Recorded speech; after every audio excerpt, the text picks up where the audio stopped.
எத்தனை மணிக்கு வேலைக்கு வந்த? 6:30 மணி இருக்குங்க. Good morning madam. மேடம், ஆள் யாருன்னு தெரில. இந்த வாட்ச்மேன் தான் முதல்ல பார்த்துருக்காரு. பிரின்ஸிபலுக்கு இன்ஃபார்ம் பண்ணி வர சொல்லியிருக்கேன். வந்துட்டுருக்காரு. மற்றபடி இந்த காலேஜில் எல்லாமே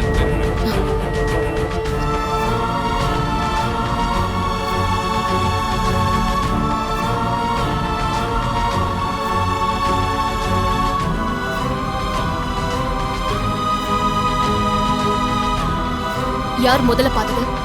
போலீஸ்க்கு முதல்ல தகவல் சொன்னது யாரு? அதோ அவர் தான் மேடம். மணிகேசன், நீங்க வாங்க. மேடம் கிட்ட நடந்தது சொல்லுங்க. வணக்கம் மேடம். நீங்க தான் இவரை முதல்ல பாத்தீங்களா? ஆமாம் மேடம். இங்க என்ன வேலை பாக்குறீங்க? வாட்ச்மேனா 6 வருஷமா வேலை பார்க்குறேன் மேடம். எப்படி இவரை பாத்தீங்க? ஒண்ணு விடாம சொல்லுங்க. எப்பவும் போல இன்னைக்கும் 6 மணிக்கெலாம் டியூட்டிக்கு வந்தேன் மேடம். டியூட்டிக்கு வந்த உடனே காலேஜ் காம்பவுண்டை ஒரு ரவுண்டு சுற்றி வருவேன். அது மாதிரி தான் இன்னைக்கு வந்தேன். இங்கே பார்த்தா அவர் தொங்கிக்கிட்டு இருந்தார். பயத்தில் ஒரு நிமிஷம் என்ன பண்ணுறதுன்னு புரியல மேடம். அப்புறம் சுதாரிச்சுக்கிட்டு உடனே போலீஸுக்கு ஃபோன் பண்ணி சொல்லிட்டாங்க. அப்போ நைட் டியூட்டி பார்க்குற செக்யூரிட்டி எங்க இருக்காரு? வேலாயுதம் வாயங்க. மேடம் நடந்தது. வணக்கம் மேடம். நேத்து நைட் நான் தான் டியூட்டியில் இருந்தேன் மேடம். என்னத்த வாட்ச்மேன் வேலை பாக்குறீங்க? ஒரு ஆள் உள்ள வந்து தூக்க மாட்டிட்டு செத்து இருக்காரு. நீங்க என்ன பண்ணிட்டு இருந்தீங்க? மேடம், இந்த மெயின் கேட்ல தான் நான் காவலுக்கு இருந்தேன். என்ன மீறி ஒரு காக்கா கூட உள்ள நுழைய முடியாது. ஆனா இந்த ஆள் எப்படி வந்தான், எங்க பதுங்கி இருந்தான், எப்ப இப்படி பண்ணிக்கிட்டான் எதுவுமே எனக்கு தெரியாது மேடம். என்ன கதை விடுறீங்க? உங்களுக்கு தெரியாம எப்படி இவரால உள்ள வந்திருக்க முடியும்? மேடம், இந்த காலேஜுக்குள்ள மெயின் கேட்டை விட்டா வரத்துக்கு பல வழிகள் இருக்கு மேடம். இந்த காலேஜை பத்தி நல்லா தெரிஞ்சவங்க யாரு வேணாலும் பிளே கிரவுண்ட் வழியா உள்ள வர முடியும் மேடம். இவனும் அப்படிதான் வந்திருப்பான். இவரு இப்பயோ இல்ல இதுக்கு முன்னாடியோ இங்க வேலை செஞ்சிருக்காரா? இல்ல மேடம். நல்லா பார்த்து சொல்லுங்க. இதுக்கு முன்னாடி இவரை பார்த்திருக்கீங்களா? இல்லீங்களே. நான் இவனை எங்கேயும் பார்த்ததில்ல மேடம். ஓகே, 2 பேரும் அப்படி ஓரமா போய் நில்லுங்க. நான் திரும்பவும் கூப்பிடுறேன். சரி ஓகே மேடம். ஆம்புலன்ஸ்க்கு சொல்லியாச்சா? ஃபாரன்சிக் ஆபீசர்ஸ்க்கு இமிடியேட்டா தகவல் சொல்லி வர ஏற்பாடு பண்ணுங்க. ஓகே மேடம், இப்பவே சொல்லிடுறேன். கோ.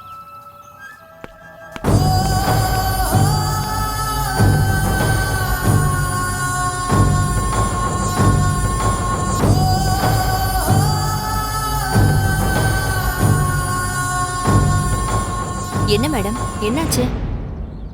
கவலையா இருக்கீங்க? இவரை உங்களுக்கு முன்னாலேயே தெரியுமா? இவரை தெரியும்னு சொல்றதா தெரியாதுன்னு சொல்றதான்னு புரியல. நேத்து மட்டும் 3 தடவை இவரை சந்திச்சிருக்கேன். ஆனா இவர் யாரு, இவருக்கு என்ன பிரச்சனைன்னு தெரிஞ்சுக்காம விட்டுட்டேன். இனிமேலும் நான் தெரிஞ்சுக்கவே முடியாத மாதிரி இப்படி ஒரே அடியா போய் செய்துட்டாரு. இவர் என்கிட்ட பேச வந்தப்போ நான் நின்னு என்னன்னு கேட்டிருந்தா ஒருவேளை இப்ப இவர் உயிரோட இருந்திருப்பாரு.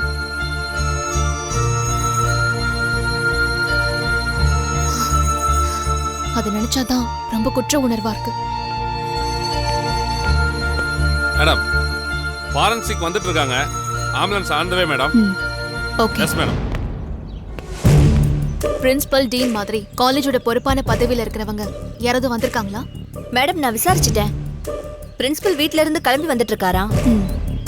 காலேஜுக்கு இன்னைக்கு லீவுன்னு அபிஷியலா அவர் அனௌன்ஸ்மெண்ட் பண்ணிட்டாராம்.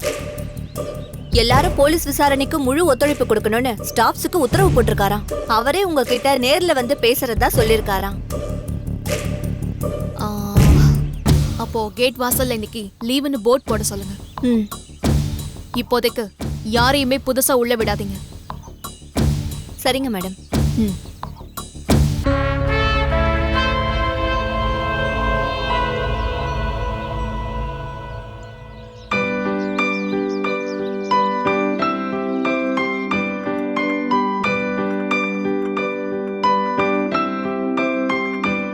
நான் கூட பொண்ணை நேர்ல பாக்குற வரைக்கும் கொஞ்சம் டென்ஷனா தான் இருந்தேன்.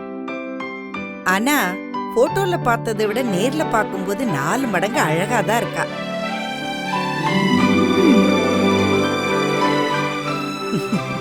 நம்ம கார்த்திக்கு ஏத்த ஜோடி.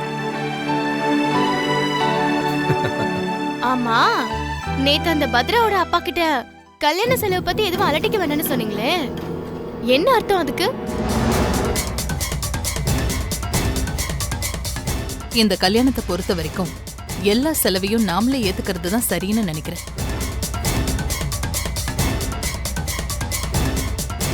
நீங்க என்னப்பா சொல்றீங்க? இதுல நான் சொல்றதுக்கு என்னமா இருக்கு? கார்த்திக் கல்யாணத்தை எப்படி நடத்தணும்னு என்னை விட உனக்கு நல்லாவே தெரியும். நீ எதை செஞ்சாலும் அது சரியா தான் இருக்கும். ஒரு வீட்டுக்கு வாழ போற பொண்ணு பெத்தவங்க அப்படியே ஒன்னும் செய்யாம அனுப்புவாங்க? பையனை பெத்தவங்க அவங்க திருப்திக்கு கல்யாணத்துக்கு வரவங்களுக்கு ஏதாவது செய்வாங்க. ஆனா நீங்க என்னடானா கல்யாணத்தை எடுத்து செய்யறன்றீங்க. இது என்னமோ எனக்கு சரியா தோணல. கஸ்தூரி, நீ கொஞ்சம் சும்மா இரு. பெரியவங்க பேசும்போது நீ கூட கூட பேசிட்டு இருக்காத. பரவாயில்ல விநாயகம், மனசுல வச்சுக்கிறதுக்கு பதிலா பேசிறது நல்லது. கஸ்தூரி, அவங்க எளிமையான குடும்பத்தை சேர்ந்தவங்க. அவங்க தலையில கல்யாண ஏற்பாட்டை கட்டிட்டா அவங்க லெவலுக்கு சிம்பிளா தானே பண்ணுவாங்க. ஆனா எனக்கு என் தம்பியோட கல்யாணம் கிராண்டா நடக்கணும். அதுக்கு நாமளே எல்லா ஏற்பாட்டையும் செஞ்சாதான் சரியா வரும். இந்த சிட்டில இருக்கிற அத்தனை பெரிய மனுஷங்களுக்கும் பத்திரிக்கை போகணும். குடும்ப பெருமைங்கிறது இந்த மாதிரி கல்யாண நேரங்கள்ல தான் உயரும். இப்படியே ஊர்ல கல்யாணம் செய்வாங்களான்னு கேக்குற அளவுக்கு என் தம்பி கல்யாணம் இருக்கணும். ஓ, எங்க அப்பா வசதியானவரு, அதனாலதான் என் கல்யாணத்தப்போ எல்லா செலவையும் அவர் தள்ள கட்டினீங்களா? இவங்க வசதி இல்லாதவங்க, அதனால நீங்களே எல்லா செலவையும் ஏத்துப்பீங்க. பிரமாதம், சூப்பர். இத தஞ்சாவூர் கல்வெட்டுல பொறிச்சு வச்சுக்கோங்க. என்னடா இவ? அவ கிடக்குறா, விடுங்கம்மா. கல்யாணத்துக்கு நம்ம ஆக வேண்டிய வேலையை பார்க்கலாம். அக்கா, நீங்க உங்க இஷ்டப்படியே செய்யுங்க அக்கா. ஆமாமா, உன் இஷ்டப்படி நீ என்ன செய்யணுமோ நீ செய் உமா மகேஸ்வரி. உன் விருப்பத்துக்கு மீறி இந்த வீட்டுல எதுவுமே நடக்காது. விநாயகம், மவுண்ட் ரோட்ல அந்த பெரிய மண்டபம் இருக்கே, கிராண்ட் ஹால், அத இமிடியேட்டா புக் பண்ணிடு. அக்கா, நீங்க அந்த இடத்த தான் மனசுல வச்சிருப்பீங்கன்னு தெரியும்க்கா. நான் நேத்தே பேசிட்டேன். அந்த டேட்ஸ்ல ஏற்கனவே புக் ஆயிடுச்சா? எல்லாமே 6 மாசத்துக்கு முன்னாடியே புக் ஆயிடுமா? நீ முதல்ல அந்த மண்டபத்து ஓனருக்கு போன் போடு, நான் பேசிக்கிறேன். சரிக்கா.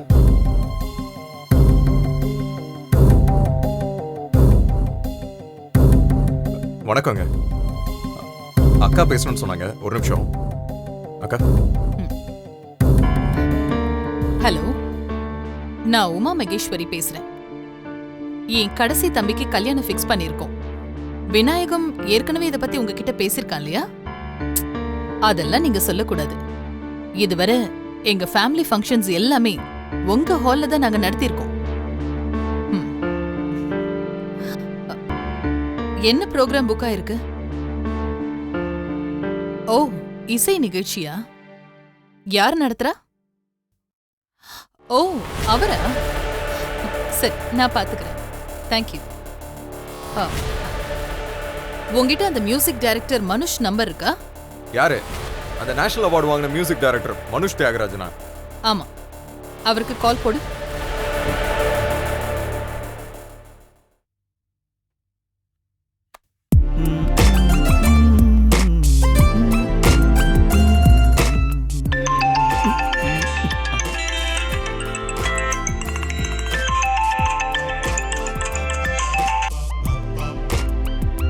ஹலோ சார், ஒரு நிமிஷம். ஹலோ, நான் ஜாயிண்ட் செக்ரட்டரி உமா மகேஸ்வரி பேசுறேன். எந்த உமா? போன வருஷம் நேஷனல் அவார்ட் வேணும்னு டெல்லிக்கு வந்து என்ன பாத்தீங்களே, அதுக்குள்ள மறந்தாச்சா மிஸ்டர் மனுஷ்? ஐயோ, சாரி மேடம், டக்குன்னு நினைவுக்கு வரல. சொல்லுங்க மேடம். மவுண்ட் ரோட் கிராண்ட் ஹால்ல உங்க இசை நிகழ்ச்சி வச்சிருக்கீங்கல்ல, அன்னைக்கு அந்த ஹால் எங்க குடும்ப ஃபங்க்ஷனுக்கு வேணும். நீங்க வேற இடத்துக்கு உங்க நிகழ்ச்சியை மாத்திக்கோங்க. ஐயோ மேடம், நீங்கள் என்ன கேட்டாலும் செய்வேன். ஆனால் அந்த நிகழ்ச்சியை மட்டும் வேறு இடத்துக்கு மாற்ற சொல்லாதீங்க மேடம். ஏற்கனவே நேரு ஸ்டேடியத்தில் வச்சுட்டு டிக்கெட் எல்லாம் கொடுத்ததுக்கப்புறம் கவர்மெண்ட்டில் ஜியோ பாஸ் பண்ணிட்டாங்க மேடம். ஏதோ ரெனோவேஷன் ஒர்க்கா, அது முடிகிற வரைக்கும் அங்கே எந்த ஈவெண்ட்டும் பண்ணக்கூடாதுன்னு சொல்லிட்டாங்க மேடம்.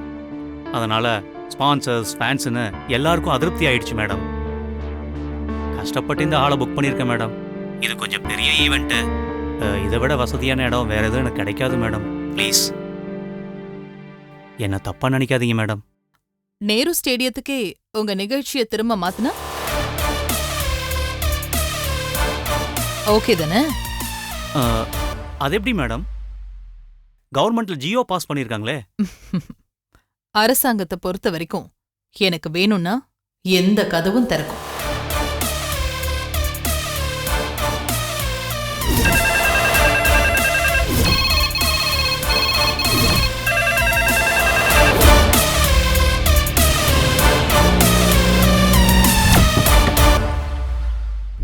வாங்க மிஸ்டர் மனோஜ்.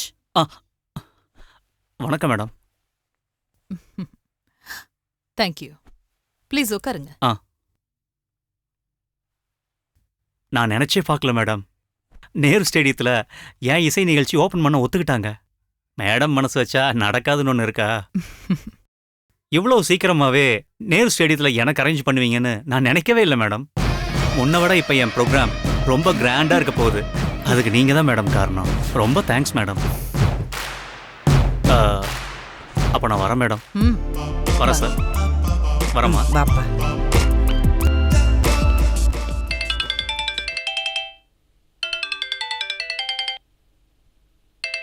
அக்கா, கிராண்ட் ஹால் ஓனர் தான் கால் பண்றாரு. பேசு. ஹலோ. வணக்கம் சார், சொல்லுங்க. Very good sir. Very good very good very good. ஒரு நிமிஷம் சார், ஒரு நிமிஷம். அக்கா, நாம எதிர்பார்த்ததுதான்.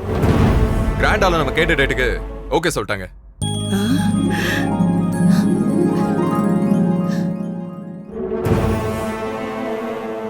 உடனே அவருக்கு ஃபுல் பேமெண்ட் கொடுத்து புக் பண்ணிடு. சரிக்கா. ஹலோ. நீங்க கன்ஃபார்ம் பண்ணிருங்க சார். ஆமா சார், கண்டிப்பா.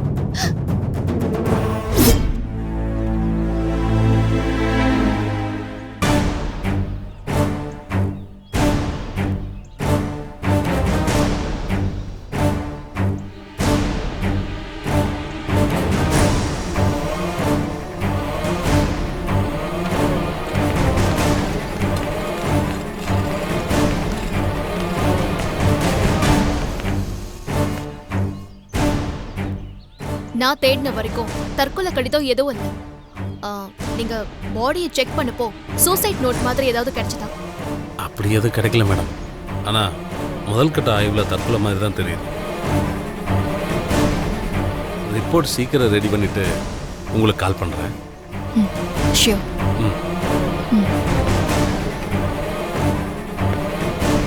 மேடம், இவர் தான் இந்த காலேஜ் பிரின்சிபல். வணக்கம் மேடம். வணக்கம்.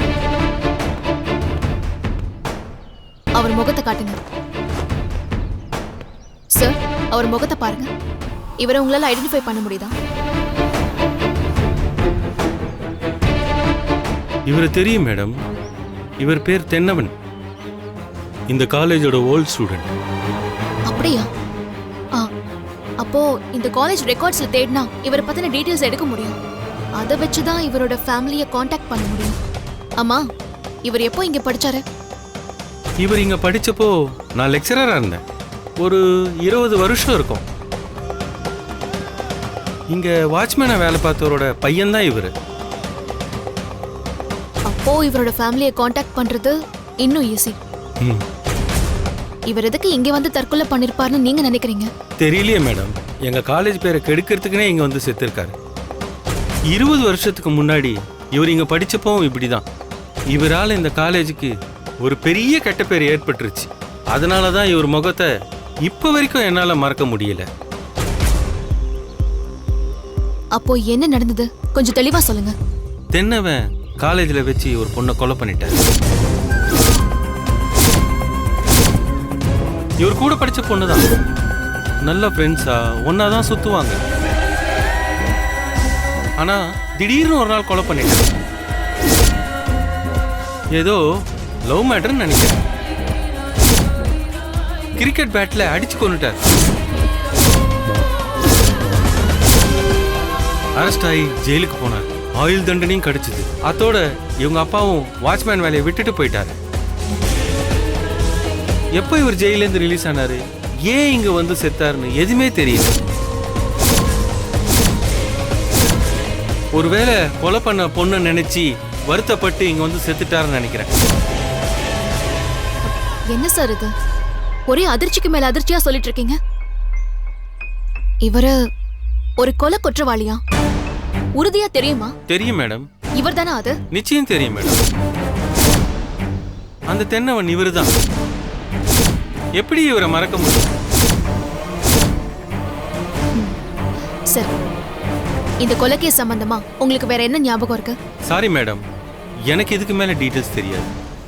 காலேஜுக்குள்ள கொலை நடந்ததுனால சில நாள் பரபரப்பா இருந்துச்சு. பத்திரிக்கையில வர தப்பு தப்பா எழுதிட்டாங்க. இந்த சம்பவத்தால காலேஜுக்கு ஏற்பட்ட கரையை போக்க கடுமையா போராட வேண்டியதா இருந்துச்சு. இப்ப கொஞ்சம் வருஷமா தான் அதுலேருந்து மீண்டு வந்திருக்கோம். ஆனா இந்த ஆள் திரும்ப இங்க வந்து செத்து ஏன் தான் எங்க உசுரை வாங்குறாரோ தெரியல. இது மறுபடியும் எங்க காலேஜுக்கு பெரிய அவமானம் தான்.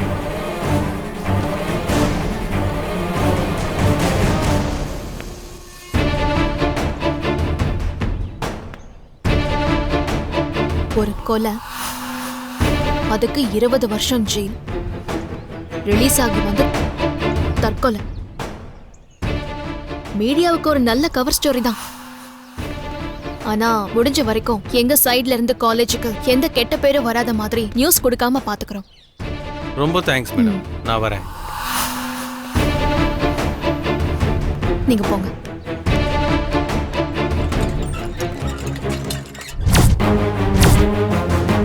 என்ன மேடம், இந்த ஆளு ஒரு புரியாத புதிரா இருப்பார் போலயே. நேத்து உங்களை தேடி வந்திருக்காரு, நைட்டு தற்கொலை பண்ணிக்கிட்டாரு. இப்ப என்னடானா 20 வருஷம் முன்னாடியே ஒரு கொலை பண்ணிருக்காருன்னு சொல்றாங்க. இன்னும் என்னென்ன இவரை பத்தி நமக்கு தெரிய வரப்போதோ தெரியலையே.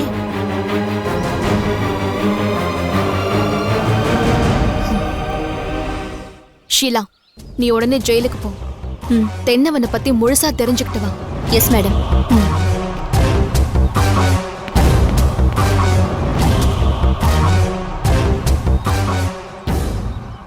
மலரென்ற முகம் என்று சிரிக்கட்டும், மனமென்ற கருவண்டு பறக்கட்டும். பொண்ணுக்கு கல்யாணம், ஆனா இந்த மனுஷன் எந்த ஒரு கவலை இல்லாம உட்கார்ந்து டிவி பார்த்துட்டு இருக்காரு. நம்ம சம்பந்தம் பேசிருக்கிற இடம் லேசுப்பட்ட இடமா? இந்நேரம் ஊருக்கே தெரிஞ்சிருக்க வேண்டாம். போன் வருது, டிவி கொஞ்சம் ஆஃப் பண்ண.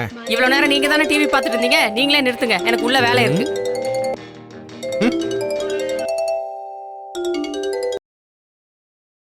ஹலோ, நான் உமா பேசுறேன். சொல்லுங்க மேடம். ஒன்னும் இல்ல, கல்யாணத்துக்கு மண்டபம் ஃபிக்ஸ் பண்ணிட்டோம். அதை சொல்லத்தான் ஃபோன் பண்ணேன். ஓ அப்படியா? மவுண்ட் ரோட்ல கிராண்ட் ஹால் தெரியும்ல? தெரியும் மேடம். அதுக்கு பக்கத்துல இருக்கிற கல்யாண மண்டபம் தானே? இல்ல, கிராண்ட் ஹால்ல தான் கல்யாணமே. என்ன மேடம் சொல்றீங்க? அவ்வளவு பெரிய கல்யாண மண்டபத்திலேயா கல்யாணம்? கார்த்திக்கும் பத்ராவுக்கும் சிட்டிலேயே பெரிய மண்டபத்துல கல்யாணம் நடத்தணுங்கிறது எங்களோட விருப்பம். அதுக்கெல்லாம் ரொம்ப பெரிய செலவாகுமே. அத பத்திலாம் நீங்க கவலைப்பட வேண்டாம். ஜஸ்ட் உங்களுக்கு தகவல் சொல்லதான் கூப்பிட்டேன். ரொம்ப சந்தோஷம் மேடம். ஆமா, பத்ரா எங்க? டியூட்டில இருக்காளா? ஆமாங்க, வந்தது சொல்லிடுறேன். ஓ, அவ டியூட்டில இருக்கும்போது ஃபோன் பண்ணா கோச்சுப்பா. எனக்கு தெரியும் அவளை பத்தி. சரி, அப்ப நான் வச்சிடுறேன். சரிங்க மேடம்.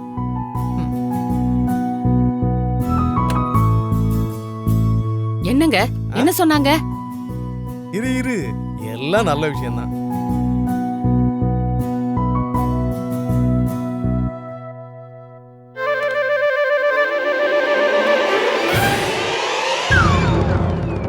மண்டபம் பார்த்துட்டாங்களா? எங்க பார்த்தாங்களா? மவுண்ட் ரோடுக்கு பக்கத்துல கிராண்ட் ஹால். அம்மாடியோ, அவ்வளவு பெரிய இடமா? எத்தனையோ தடவை அந்த மண்டபத்தை நான் வெளியில இருந்து தான் பார்த்திருக்கேன். அங்கெல்லாம் நம்மள மாதிரி ஆளுங்க உள்ள நுழையறதே பெரிய விஷயம். ஒரே பிரமிப்பா இருக்கு. நம்ம பொண்ணு ரொம்ப கொடுத்து வச்சவங்க.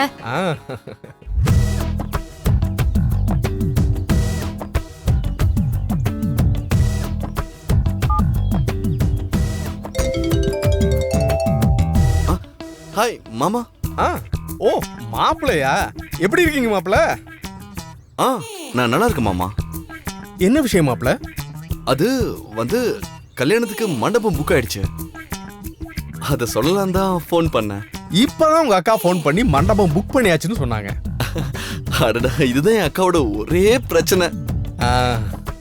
என்கிட்ட ஃபோன் பண்ணி சொல்ல சொன்னாங்க, அப்புறம் அவங்களே ஃபோன் பண்ணிட்டாங்க. ரொம்ப பெரிய மண்டபம் தான் பிடிச்சிருக்கீங்க மாப்பிள்ள. எங்களுக்கெல்லாம் ரொம்ப சந்தோஷம் மாப்பிள்ள. பெரிய மண்டபம் தான். சரிங்க தம்பி, ஒரு முக்கியமான விஷயம் கேட்க மறந்துட்டேன் தம்பி.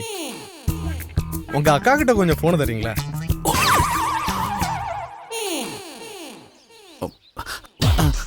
மாமா, அக்கா வேற கால்ல பிஸியா இருக்காங்க. ஓ அப்படியா? சரி சரி, நானே உங்களுக்கு கால் பண்ணி பேசிக்கிறேன். இப்ப வச்சிடவா? ஐயோ மாமா மாமா மாமா, அது பத்ரா இன்னைக்கு டியூட்டிக்கு போனாங்களா? அவ என்னைக்கு தம்பி லீவு போட்டிருக்கா? கல்யாணத்தன்னைக்கு லீவ் போட்டாலே பெரிய விஷயம் தம்பி.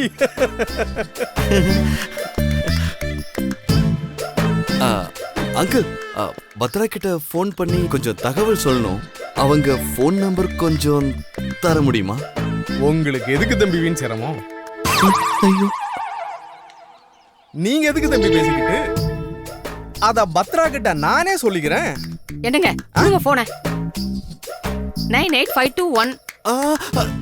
என்ன இப்ப என்ன மாப்பிள்ள, உங்களுக்கு பத்ரா நம்பர் தானே வேணும்? ஆமா ஆமா அத்தை. அத விட்டுட்டு இவர் என்னென்னமோ பேசிக்கிட்டு இருக்காரு. நீங்க நோட் பண்ணிக்கோங்க. 98521